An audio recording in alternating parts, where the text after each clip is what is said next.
Hello and welcome to the Spooky Chris podcast. I am your aforementioned Spooky Chris. I thank you for joining me today. I'm excited to be welcoming author Peggy Christie to the podcast to talk about her many books, her convention appearances, and her movie reviews. Because she's also a movie reviewer like I am. Peggy is an author of horror and dark fiction, an active member of the Great Lakes Association of Horror Writers, and she is a regular at the Michigan, regional Michigan conventions, like horror conventions specifically. You can find her work in Bits and Pieces, Here There Be Horrors, Afraid of the Dark, Primordial, Plague of Man with artist Donald England, Dark Doorways, The Vessel, Hell Hath No Fury, and many, many more. And she also reviews movies for Cinema Head Cheese, and you can check out all of her stuff at themonkeyisin.com. I welcome author Peggy Christie. Thank you so much for joining me, Peggy Christie. How are you? I am great, Chris. How are you doing? I am hunky dory. Thank you. I appreciate you making some time to talk. Oh my gosh, thank you so much for asking me. Oh, absolutely. It's funny doing this little thing. I know so many creative folks that I need to be more mindful to loop them in. Those that are interested. Right, right. Try to be on here. But awesome possum. Just so I'm mindful of your time. I will just dive in. Okay. So you've been writing for a little while now. When did you first realize you had a love for storytelling? I didn't even get creative writing classes until I was about sixth grade. And and I've told this story before, but I found that I wrote these stories that were, well, they were awful, but I mean, because you're just starting out in that, but as an 11-year-old, but they were basically like murder mysteries. So I would pick a Nice. classmate and they would be the killer, and then they would just kill everyone, like in the most awful, terrible ways. And there's no way, like, even physics would allow what I was coming up with. But this was back in the 70s, and we didn't get a call home. The teacher Yeah. just sat me down and said, "You're not allowed to do that." I'm like, "Oh, okay." So it kind of went to sleep for a while. And then not until I was about 30, and I had a really crap day at work. And as the time I was working as a secretary, and I wrote a story about a secretary who is accidentally killed by her asshole boss. He hides it, and then she comes back from the dead to exact revenge. It's not Ah. exactly original, but it was so cathartic.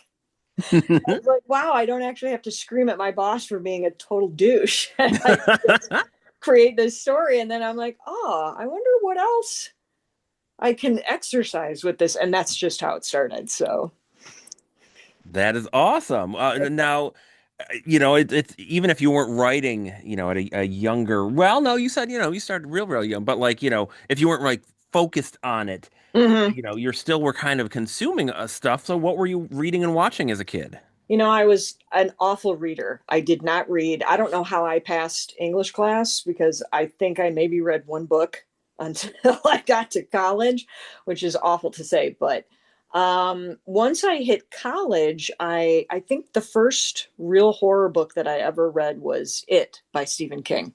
Ooh, And started in the deep end. I guess I just, you know what, if you got to learn how to swim. And I was just absolutely enthralled. And but to be honest, even though he was like the first one I read, Dean Koontz was who I actually really gravitated toward. So I started reading his just like constantly. And then once I got in the working world and I was working downtown Detroit, one of the guys in the mailroom introduced me to Bentley Little, and he is my absolute obsession. And a lot of people don't talk about him, which is really sad. But so yeah, I wasn't really a reader until I got older. But as a kid, I watched, anyone from the Detroit area knows Sir Graves Ghastly. I knew that was coming. They said that, Yeah, yeah. yeah, creature feature on Saturday afternoons. So I grew up watching Hammer, horror films, the international pictures, all that stuff. Vincent Price was my first crush. So compared to today, it's all pretty tame, but I've always loved horror ever since I was little. So I just didn't come into the writing part of it until I was older. I kind of wonder, like it seems like it was much easier back then, when we were kids there was a much easier kind of bridge between, kind of more, feeling of horror and before you got to really just like outrageous over the top stuff. So Yeah. kids could kind of take their time and there's still there's still accessible horror nowadays, but like it just doesn't feel as it feels like you can't, it's hard to find where it drops off, like where it's like, okay, good, and then, oh nope, we're in the real deep Yeah. end now. Yeah, for some reason, I think as like society moves along, it's like they're less inclined to be about the atmospheric, the slow burn, it's like you have to develop all this before you get to the big woo.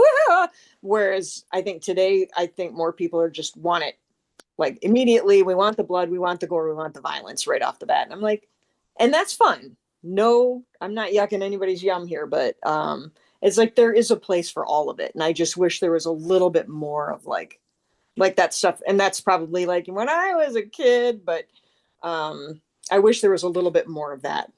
That people were more inclined to be like, yeah, let's go make a movie about this instead of just doing another gore fest. You know what I mean? So, Oh, absolutely. I mean, it's a big table, and mhm.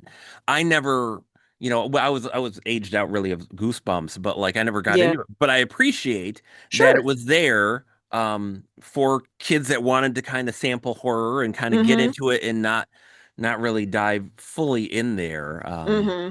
And yeah, Yeah, like there it were just, shows like Erie, Indiana, oh, I or loved Little Area Park. Indiana Yeah, so I didn't much. watch that until like maybe 5 years ago because I don't know Love why it. maybe I was beyond, it was like in the 90s. I'm like, I was already married and I'm already into my thing at that point. But it was nice to go back and look at that and be like, oh, wow, this is actually really good for younger people who you don't want to traumatize right out the gate. You know Yeah. what I mean? So, And it was, uh, yeah, it was very weird and surreal, and so yeah, no, yeah, very it was fun. so fun. Yeah, absolutely. So, all right, so here, you're a big Bentley Little fan. So, if someone hasn't read any Bentley Little, what is the go-to book you would recommend for them? I think there's two I would suggest because not everybody can relate to the second one. But the first one I ever read, and that was given to me, like suggested, was The Ignored. And it's Bentley Little has this thing where he's writing and you're reading and you're like, okay, this is cool. This is kind of weird. Where's it going? And then he does the big, woo, here's the reveal. And you're like, oh man, that's so twisted. But then you just give it another couple of chapters and he does another 360 on you. And you're like, okay, I had no clue that was coming. So The Ignored is a really great jumping off point.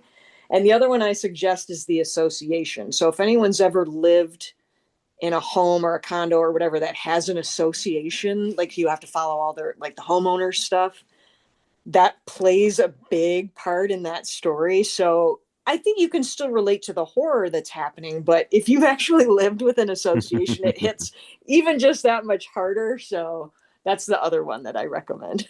Perfect, perfect, perfect. Well, now, so what has, once you started writing, what's your journey been to kind of becoming more serious? I mean, you're serious enough that you go to shows and everything. So what Mhm. was that journey like to get to this point? It was quite surreal in the sense that I had almost forgotten how much I liked writing when we had creative writing in sixth grade. And after I kind of got shut down saying I couldn't write what I wanted to, it's like I don't really remember anything else. Like I know in high school you have to take composition and all of that jazz, but I don't remember one damn thing that I wrote until once I hit 30 and I was like, oh, wow, writing horror is actually, I remember now. I remember why I like this so much. And once I wrote that first story, it was just kind of like the floodgates open. So I kind of looked for a couple of those other demons that I needed to exercise. And I got a couple of those out of my system. I actually I think the second story I wrote was about my mother died in 1990 from cancer, and that had been just kind of stewing in my brain for like 9 years. And then I'm like, okay, let's see what we can do here. And then like this humiliating thing that happened to me in college. Okay, let's write something about that. And I was just kind of finding all these things that I didn't even realize I was holding on to until I started to write about them. And then I'm like, okay, now what else can we do from here? And it's just been so fun trying to find those little things that spark an interest in my brain that like, oh, we got to write a story about that, or we got to find a different twist for that, or whatever. So it's been like just this almost like at this point now 25, 26 year discovery of all the things that I loved so much. And I wish I'd had more of a development younger. I wished, like my friend Montalie, her teachers encouraged her and taught her how to write better. Mine just said, no, you can't do it. So I wish I'd had more of that time. But now I'm rediscovering all of it now. So it's still really fun just trying to find things to write about. That's awesome. And it's one of those things where I wish more people took the time to find, the thing that they love, Mm-hmm. whatever the kind of like side passion is, because like that little spark when Mm-hmm. it's like trying to, get a lighter to go when it's like Yeah. and it catches and Mm-hmm. that little idea and you go like, oh yeah, and you Uh-huh. start kind of building it in your mind like, oh yeah, yeah, yeah. Uh-huh. Whatever it is Mm-hmm. really just powerful and just very self-affirming. It really is. It really is. And it's a shame that more people don't, whatever it is, if it's painting or music or whatever, it's a shame more Mm-hmm. people don't really invest in that to kind of discover that. Yeah, I think a lot of people think creative endeavors are a waste of time. Like Oh if they're yeah. not doing it professionally, it's like, you can be a banker, but if you like to paint, find time to develop that. It's like you don't have to, it doesn't have to be your job or your pursuit, but if it's something you enjoy, it's like it's not a waste of time.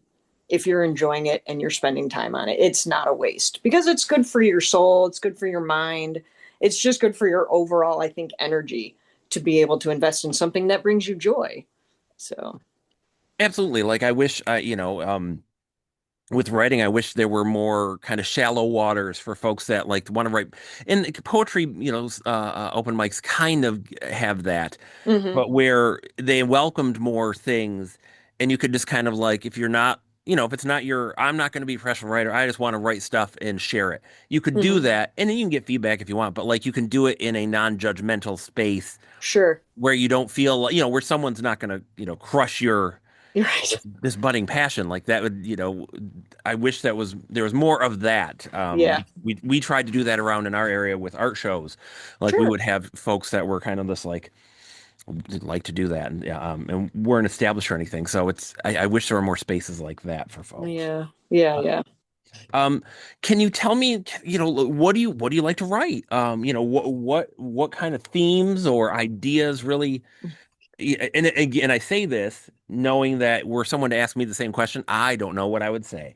But like, do you ever notice kind of like through lines in your work?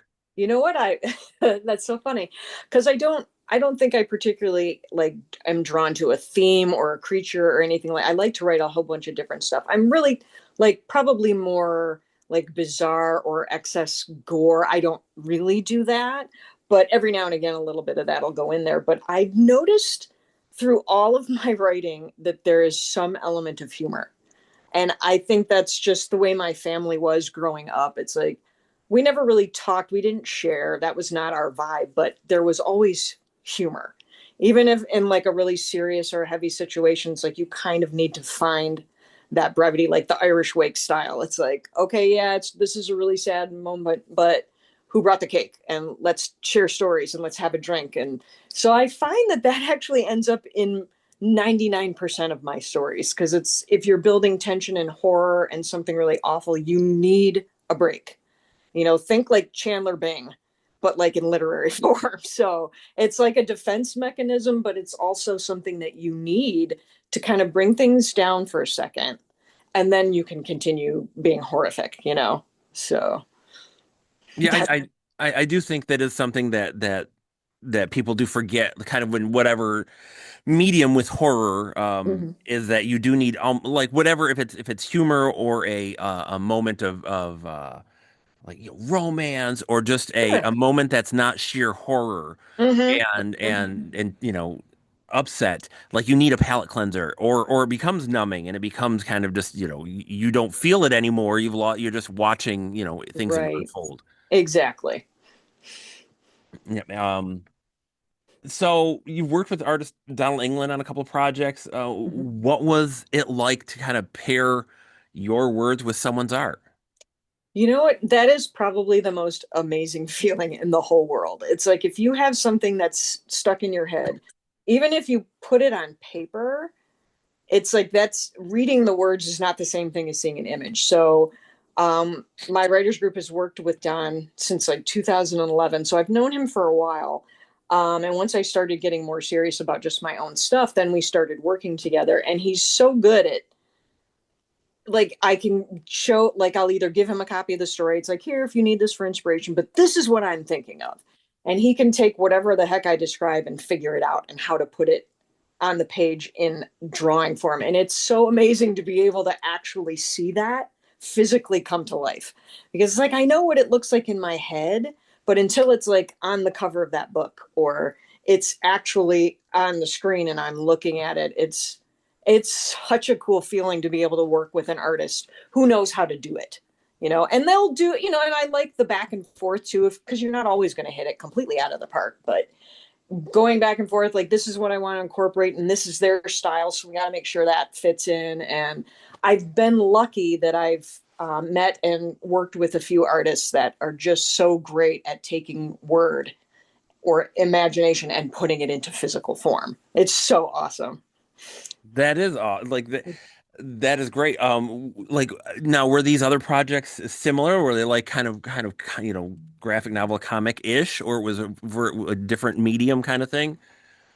Most of the stuff, I think the only thing that had like inside art, most of it was for covers. Okay, all right. But we did work on our Plague of Man book, which we're working on like another story for that. But he had the cover art and he had this internal stuff, which I know is a lot of work, but um, it was nice to be able to kind of have that broken up into a story as well. So not quite comic, but not a full graphic novel, but it was nice to have, what did they call it? What did we call it? An illustrated novelette, something like that. So Okay. it's a really long short story and there's art dispersed in it. And that's kind of a nice little break while you're reading.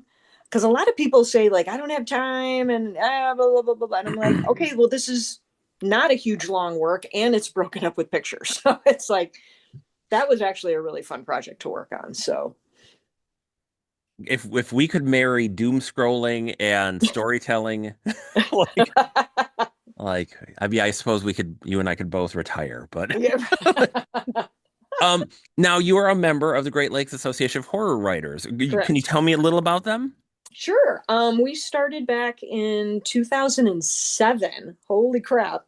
Um, there were a few of us that were in an older group from a couple years before that. And when that group imploded, we kind of wanted to start our own. And I want to say God, maybe we have like 50-ish members at this point Oh, now, wow, that's amazing. which I mean, maybe people think, well, it's been 20 years. Why isn't it bigger? But writing is a little bit more of a niche. Horror is a little bit more of a niche because you don't have to be a writer. But we love doing conventions and getting out there and just meeting people. And we have a little writing critique group within the group. And we do a Halloween fundraiser every year for the Detroit Literacy organization, the Adrian Dominican Nuns, the Dominican Literacy. That's always a good time. And we just like to get out there and encourage people because we have a lot of people come up to us and they say, oh, I really wanted to, or I'm going to write a book, or I've started doing this. And it's like, we just want to encourage as many as we can. So that's what we like to do when we go out there. And I will say it's neat when I've done shows and the whole group has a table Hmm. because you're very like anyone I've ever seen at them, they're very approachable, very Sure. encouraging. It's not about being a salesperson as much as just engaging folks, and I Yeah. appreciate that. Yes, yes, yes, yes. That's Um, what we like to network and just talk with people is really fun. absolutely, and it's I really think that helps. For the people, and I think because there are so many folks that'll say, "Oh, I wish I could write," or "I want to write something," and I Hmm. think it may seem silly because it's just like, "Well, do it," but I feel like they almost need permission and they need someone to Yes. say like, "No, just go. You can do this thing. Just go do it," and they need that little like kind of extra kick. Right. And I Especially if other writers are telling them. It's because I think a lot of people are like, well, I didn't study for it, or I don't know, like I'm not very good or whatever. And it's like, well, just I think having another writer tell you, it's like, hey, if you have a story you need to tell or you want to tell, just tell it. yes. It's like, and that's the best way to learn too, to keep improving is to keep writing. So it's like that's what we want to encourage all these people that come up and seem like they don't feel like they're good enough. It's like, no, no, no, no, no, no, do it right now. So Yeah, I think as a culture, I think we're just so obsessed with everything has to be a side hustle where, yeah. if you're not making real money and if it's not about money and it's like we look at the money more than than what you're like the process and it's kind of like, well, Mm, why are you doing it? Kind of like you can be happy and be in a cover band, like it's fine. right. If you're happy, you're happy. Like it's cool. Right. Exactly. Exactly. Not everything has to be about like, well, there's this big goal at the end and I got to make $1 million. I have to have a bestseller and I have to, it's like, no, it's like, if you're going to get there, that's cool. And that's what you want to aim for. Cool. But if you just want to write, just do it. It's okay. Absolutely, absolutely. Now I had another question I was going to ask, but since we mentioned conventions, I'm going to come back to the other one. Okay. You do like you are you know with the group or on your own. You're very active in kind of regional conventions. What do you love about doing them?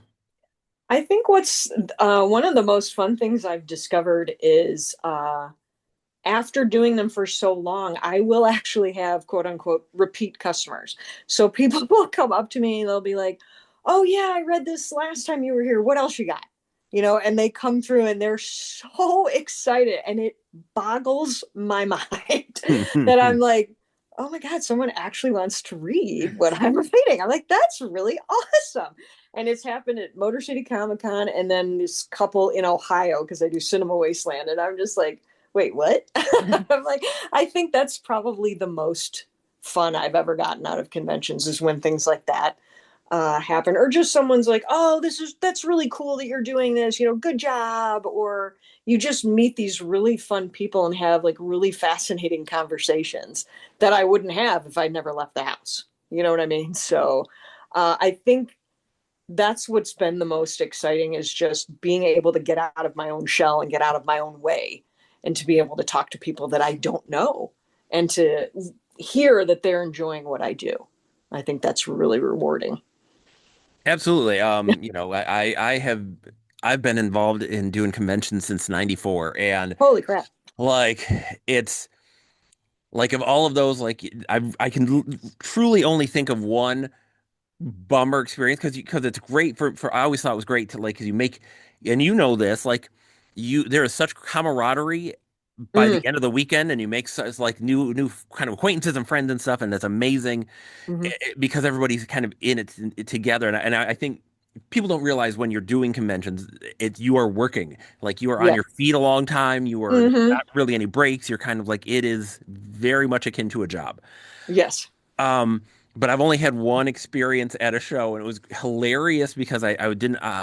Gosh, what was it? It was I mean, I don't think it was Flashback, but it was out of town, like one of the big ones. And it Uh-huh. was great because there was this woman who was very inebriated, and she was another writer, and she came around kind of bullying me. And this wasn't so long, like I was in my 40s, so it wasn't that long ago per se, but it was great. And she'd done it to another author, and she came over and she was like, "Did that lady?" It's like, "Oh yeah," and we became comrade in arms. We were just like, "That lady's nuts." Yeah, I think a lot of people too, especially at like horror conventions, how they're like how they feel like everybody in the horror world is very scary and very intimidating. And I'm just like, I know this guy looks like a Harley biker and he'd kick your ass just for looking at him the wrong way, but it's like he's the one who's holding the door and helping me get my stuff in or into my car, out of my, like they are so helpful and so nice. And it's like we're all stuck here all weekend working and having to deal with good customers and bad customers, like any kind of job. But that, like you're saying, like that camaraderie that you get with the vendors on either side of you or across from you or behind you. It's like, and that ends up making a big part of the fun for the weekend as well for any kind of convention. It's nice to have good neighbors.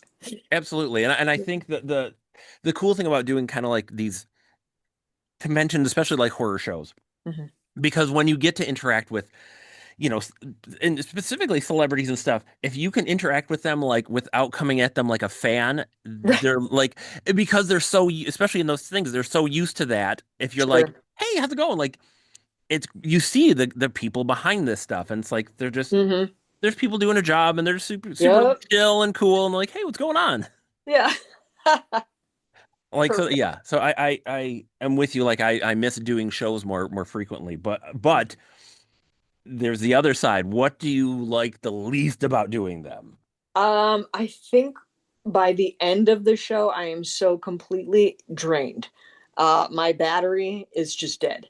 Even if it's not really that physically taxing, like I don't have a huge setup. It takes me a half an hour, to like set up and break down and all that. And there are people who have bigger ones than that, but I'm so like emotionally drained and psychologically drained by the end of it. It's just like, oh my God, I never want to do this again. And then it's like, oh wait, I have a show next weekend. Never mind. So I think it's just taking that extra time, like an extra day, and just be like, I'm just going to sleep, or I'm going to stay on the couch and just eat Cheetos all day. But I think that's the hardest part for me is just that it's rewarding to be able to interact and meet all these new people and have friends and like and hang out and do all that. But then it's just I'm so dead by like that Monday. It's like, oh God. And it's like you feel like you never want to do it again until you do. So,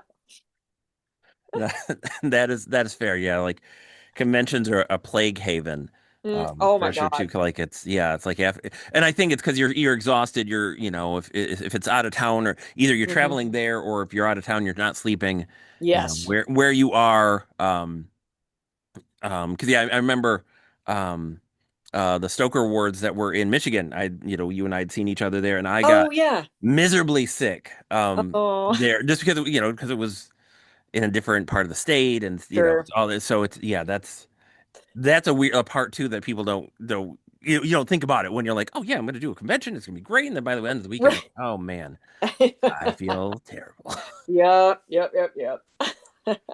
So I'll go back to kind of put a beanie on the top. So with writing, what do you love most about it? About like the process or the finished product or any of it? I think I think when I get to usually when I'm about the halfway point is when I realize it's like I have just made something out of nothing. It's like I started with an idea and it was just something floating in my head.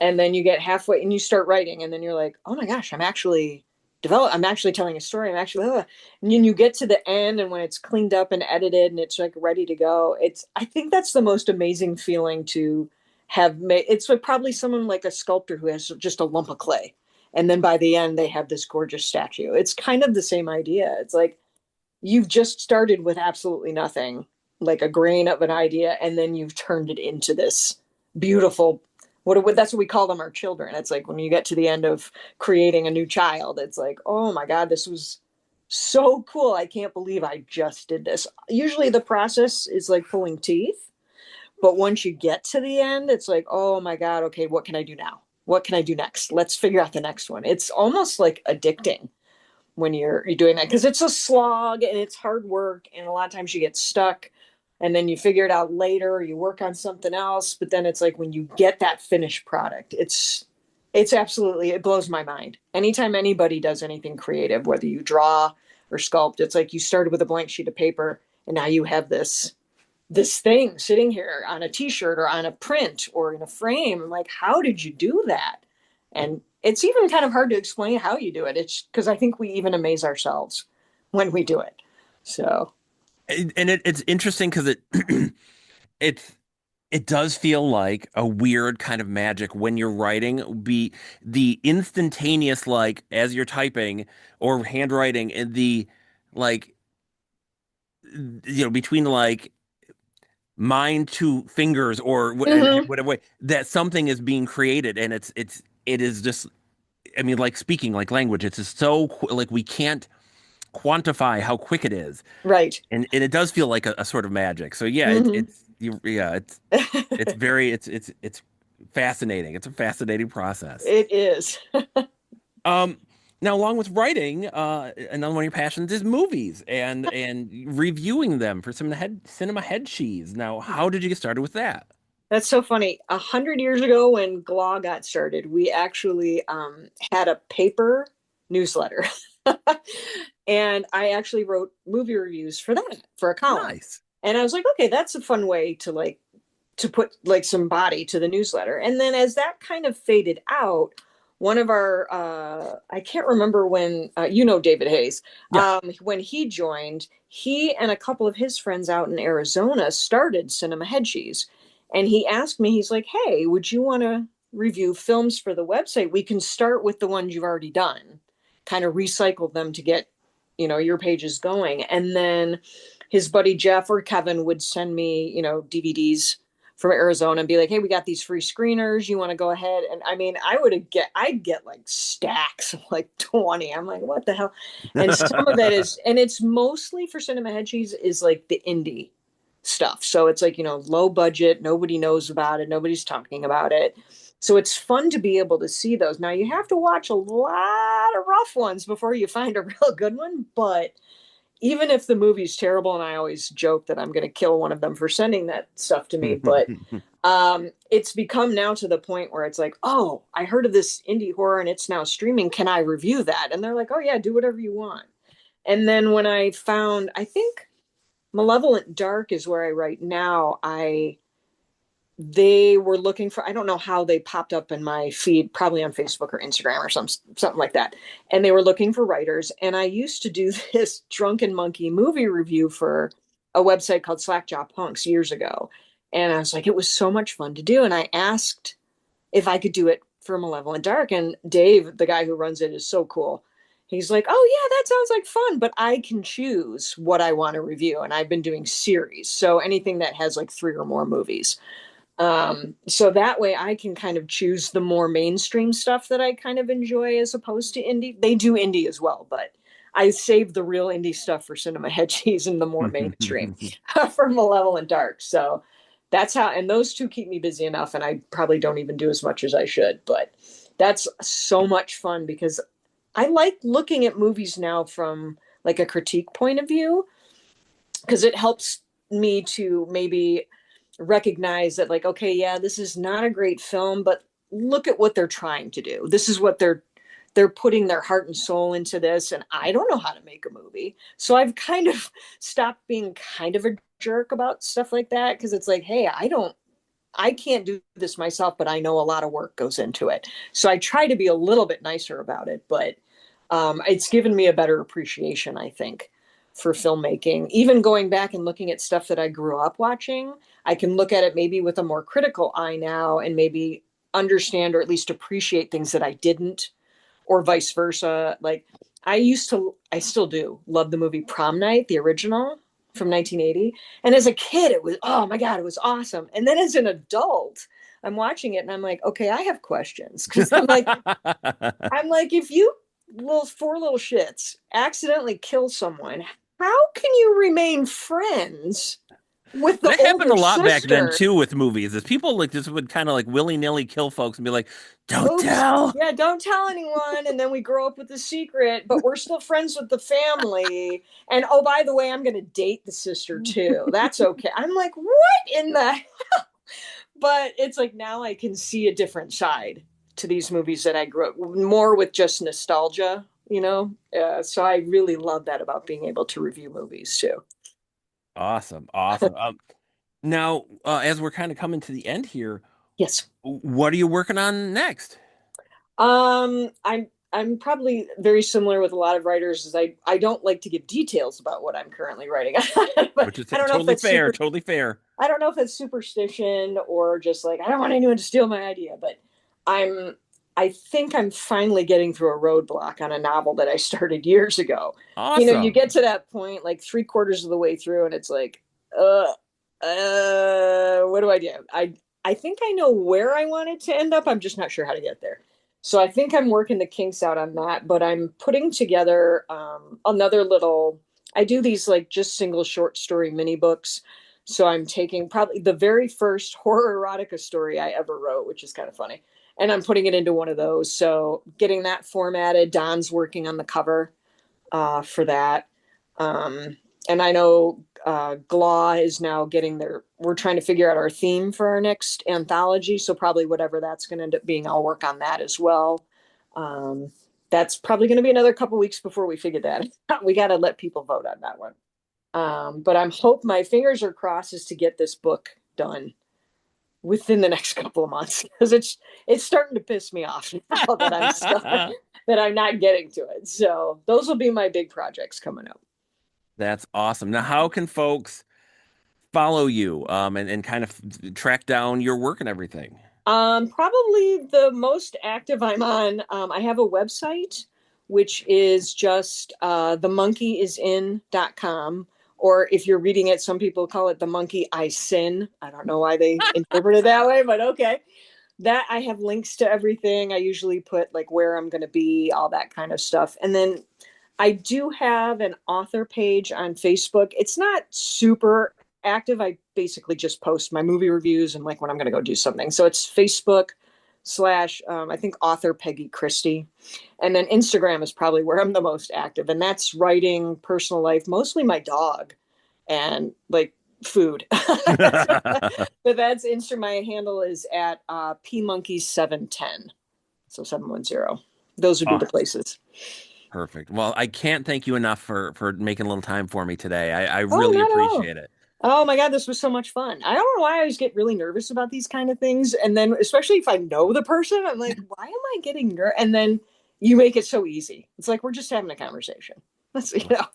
Well, thank you. I appreciate it. And again, like I appreciate you making time, and I'll say it in the outro as well. But I really urge folks to track your stuff down because Yay. it's you're one of the amazing authors in the mitten. So it's Oh, thank great you to have. so much. Oh no, hey, my pleasure. But thank you so much. You take care and have a Thank great you. night. You too. All right, bye. Bye. I want to thank author Peggy Christie one last time for making some time to be on the podcast. It's really great.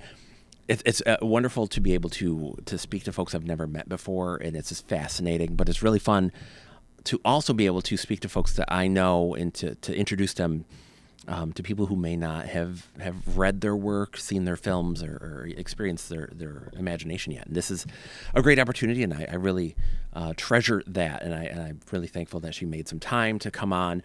Again, she's a great author from Michigan, and she reviews movies, and you can find her stuff at themonkeyisin.com or at the links that she spelled out at the end of the podcast. I can be found at spookychris.com. You can find all my blogs and podcasts and reviews and the links to all my books, and I will be back sooner than it seems for another conversation. I'm looking forward to that. And you can find all of my stuff on your least favorite podcast supplier. And friends, I bid you adieu.